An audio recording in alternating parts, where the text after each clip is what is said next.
the second or third time that we've done a pre-conference training on the front end like that, and had so many attendees. So it was pretty exciting. And I want to also mention again that we're going to announce the winner of the startup competition. That's going to happen right after this keynote. So Tyler's going to do that.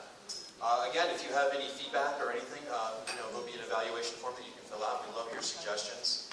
And also, keep in mind that we'll be back here around the same time next. He confided to me that he's an avid beer brewer on the side, so he loves to brew beer and do anything creative that involves making things. So let's give him a big round of applause. Welcome, sir.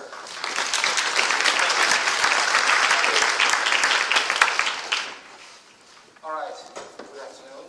Hope you're having fun. Today I want to share with you some of my thinking around the big question that a lot of people have been asking me. Is digital manufacturing or 3D printing, is this a hype, or is this really going to be the fueling technology behind the next industrial revolution? And to really answer that question, I want to step back a little bit in time before we go into the future. So, in the end of 1700s, early 1800s, humans went from being completely craft-based, where everything was handmade, starting to, for the first time, starting to use technology to make us more efficient and better in making things, using steam power, water power, starting to power mills and looms. And then, of course, at the end of the 1900s, was followed by mass manufacturing, using electricity to build these huge factories that we still use today, and we'll talk about that a little bit more, that have been so efficient and effective in making products at scale. We can now make millions of products very easily, very effectively. Alright. I thought I was sound. So, mass manufacturing is enabling us to make very large quantities of products very efficiently and very effectively. However, there is something missing, and I think that's going to fuel the next industrial revolution, which is 3D printing or digital manufacturing. And what 3D printing really is, if you think about it, it's a digital way of making things. We're going directly from a digital description of a product into a physical product. And as a result, what we're really doing is we're bridging this gap between the digital realm, in which we are so creative using our computers these days, with design software, capturing devices, and everything else. And we can take now this content that we create in the digital realm and we bring it directly in the physical world in which we live. And the implications of that way of making things using direct digital to analog is pretty profound. Let me share with you some of the implications that I see. First and foremost, it changes who is in control of making those products. Mass manufacturing, the word says it, necessitates big companies that make products en masse. So you need to do market research and understand what people want. Because if you want to sell millions of those copies, you need to understand what it is that millions of people want. And then, of course, you need to prototype the products, you need to figure out how to make it, you need to build factories that are efficient at making them, which costs an enormous amount of money. And then, of course, when you make them, you need to put them in stores and make sure that people know about it, marketing it, doing press and advertising, and then hoping that people want it. As a result, who is in control are the big companies, not you, not the individuals, but them. And we are basically made to believe that the products they make are the things that we need. Well, if we shift to digital, that completely changes. Because all of a sudden, anyone, is now in control of the products they make. Whether you design it yourself, or you work together with a designer, whether you customize existing designs, whether you create mashups of multiple products you bring together, you, in the end, define what you will get. And that's a profound change from the existing model. The other change is what will be made as a result of that.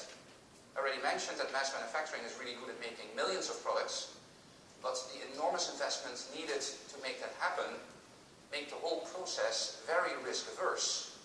Because what if you make 1 million products that don't sell? That will cost an enormous amount of money and time, and companies can't afford to take that risk. So we only bring those products to market that we're very sure of will sell a lot of. If that whole boundary condition is no longer there, then all of a sudden you can just try and experiment. And as a result, the variety of products that will come to market will balloon. We also will see a change in where things get made. Today, mass manufacturing is very efficient, also because of the fact that we put those big factories in places where labor is cheap. And as a result of that, of course, we need to ship those products across the globe to the place where people want the products.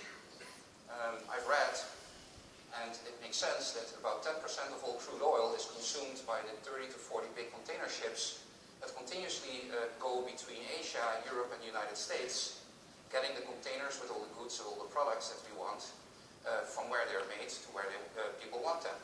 It's ridiculous. We shouldn't do that. And last but not least, the time to market will go from months or years that it currently takes even the fastest innovating companies to bring new products to market, down to days. And we see that happening on our platform quite regularly, where a new thing emerges, maybe the latest iPhone, and then days later we already see covers for that iPhone appearing on the site, made by people for themselves, or actually being made available for sale so other people can buy it. So the time to market condenses tremendously. And as a result of that, we will see a lot more activity, a lot more businesses start. We provide the platform for that. And in that platform, you can actually take the analogy of software, where software used to be a product that had to be mass-produced and put in stores before the internet. And the amount of software available as a result was pretty limited, because it was only that software that we believed would sell in huge quantities. Then came the internet, and the amount of software packages available for download for free or for pay now is almost infinite. Especially with open source, the amount of permutations, the amount of different versions is almost infinite. And as a result, we as the end users, we win because we get exactly what we need, we get exactly what we want. So what is the driver, what is the catalyst behind this revolution? Well, there are a few big trends happening right now that I believe are fueling the need for the next industrial revolution. The first one is megacities. Already in 1990, there were 10 cities in the world which were home to more than 10 million inhabitants. People believe that by the year 2035, there will be 40 of such cities. And of the 8 billion people that the world pretty soon will have, 5 billion of those 8 billion will be living in cities. And the fact that we are condensing where we are living so much puts an enormous strain on logistics. In the big cities in Asia, I've been told, already we shut down access to the inner core of the city for trucks during the daytime because the streets get too congested. And trucks are only allowed to go into the cities at night to relieve some of the stresses on the infrastructure. And that is all because of things being made elsewhere and then needed to be shipped in. What if we could change that? The second thing is globalization.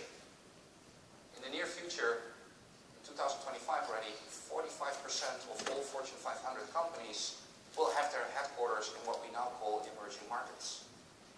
The world will become a global place. And as a result, more people will be part of global commerce. But what that also means is that the taste and needs will become more differentiated. One could argue that most foods are currently consumed in Europe and the United States, and our culture is pretty similar. But if you go to Africa and Asia, and those markets are growing very quickly, the needs and wants of the people there might vary quite a bit, or quite a lot, from what we have. And how do we make products that have an appeal globally? Well, we can do that by making sure that they actually have global appeal, by differentiating how the products look like. And what better way to do that than with digital manufacturing? And then last but not least, the digitization, the rise of computer technology. We've been talking about the Internet of Things, and one staggering statistic that I came by is that every 10 years, computing power gets 1,000 times cheaper. So the amount of computing power that you get per dollar increases by a factor of 1,000 every 10 years, which means in 20 years, it's 1,000,000 times, and in 30 years, it's 1,000,000,000 times. We are using, and we're relying as a human race, more and more on digitization, on digital tools. And actually, I wouldn't be surprised that pretty soon we are not shipping products physically anymore. We will ship them digitally and then make them on demand locally. And that is exactly what digital manufacturing will support.